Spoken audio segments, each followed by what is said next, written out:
In this video, I'm going to be showing you the best settings for Duckstation if you want to play your PS1 games as accurately and authentically as possible. I'm also going to be showing you how to use shaders and giving you some examples of the ones that I prefer to use. So let's just get into it. You want to start Duckstation up and then go into the graphics options. And the first thing we're going to do is change the renderer over to software. If you don't know what software mode is, essentially it's using your CPU for all instructions, which does make it much more accurate, but a hell of a lot more performance costly, specifically on your CPU. So depending on your hardware, you may not be able to run software mode at full speed. And if that is the case, you will need to use your GPU with one of the hardware renderers. If you are being backed into that corner, don't worry, I'm still going to show you what you need to set if you do need to use one of these. But for the moment, we're going to go ahead and select software. And if you notice, when we've got software selected, we lose access to a bunch of different options. And that's because these need your GPU in order to operate. And with software mode, obviously, we're only using our CPU.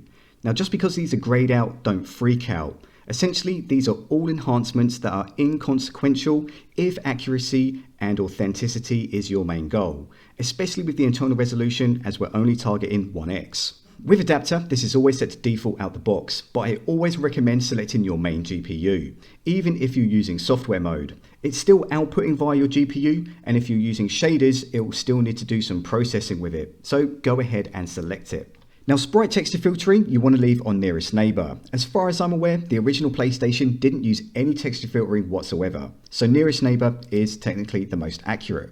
Now, for the most part, you're going to be using a 4:3 aspect ratio, and there's 3 different ones to choose from. You've got Auto Game Native, which is slightly narrower than 4:3, 4:3, which is actually 4:3, and Par 1:1, which is essentially pixel perfect mode. Now, which one of these is technically correct is going to vary game to game, so you might want to give it a quick Google if you're a stickler for that kind of thing to find out what is proportionally correct. If you don't really give a crap about that kind of thing, I recommend just setting this to 4:3 and be done with it. Deinterlacing only applies to those handful of games that have a 480i presentation, and if you're using a modern digital display, you need to leave this on progressive. However, if you're using an older display and you actually want an interlaced presentation, you need to leave this on disabled.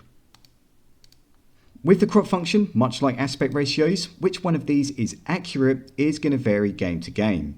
So another one that you might want to Google if you're a stickler for that kind of thing. But again, if you couldn't give a crap, just set this to only overscan area, as this gives the best approximation of a consumer CRT back in the day with cropping that overscan area. Now, with scaling, technically the most accurate image you can get is nearest neighbor integer. However, it does reduce the viewport size. It's a good option if you're on a large display or TV, but most of us are going to want to fill the entire screen. So the second best option is just nearest neighbor without the integer. We've also got some bilinear options here, but these aren't really accurate. And honestly, they behave more like filters. And any adjustments that I make from here, I tend to do in shaders. So I fully recommend use nearest neighbor integer or just nearest neighbor. Force video timing we're not going to be using because again, it's not accurate. And you want to make sure that everything down here is turned off or at least grayed out. Now, when we go to the Advanced tab, the only thing we're concerned with here is this threaded rendering option. When this is active, it will use an additional thread for software mode specifically, and it will get you extra performance, so make sure it's enabled. Now, if you can't run software mode at full speed, you then need to use one of the hardware renderers. And honestly, you can't go wrong with which one you select. OpenGL is meant to be the most compatible and accurate, but again, you can't go wrong. So I'm just going to go with OpenGL just for the sake of it. And all of the same advice and settings that you see on screen now still apply. Just make sure that you turn off true color rendering. And if you go over to the Advanced tab, again, just make sure all of this is turned off and set to default. Now that we're done with the graphics options, we can move on to post-processing and shaders. Now, the reason this is called a post-processing chain is because you can add multiple shaders at the same time, effectively overlaying them. So you can have one effect with one shader and a different effect with a different shader, essentially getting the best of both worlds. Now, at the top here, we've got 2 different tabs, display and internal, and this has been causing some confusion. Basically, both of these tabs are completely separate post-processing chains.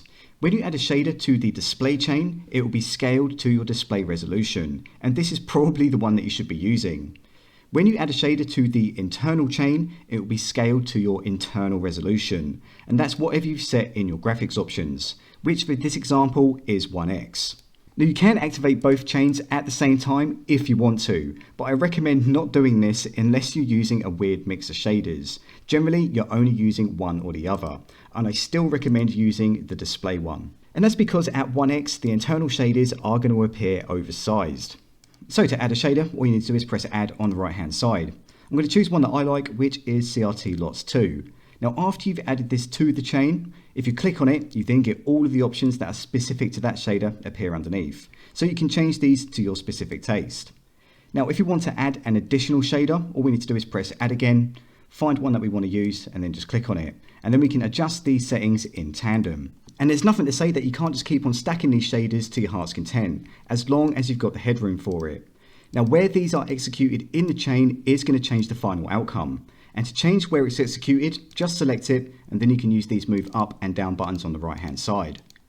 Now there is literally an infinite amount of shader combinations and different looks that can be achieved. And if you're just starting out, I recommend only start with one and work your way from there. So I'm just going to give you some examples of the shaders that I like to use, and because I'm lazy, I tend to use these shaders at default and not really mess around with the settings. But of course, shaders is endless. And if you're into this, have a play around to find out what you like, and more importantly, what you don't like.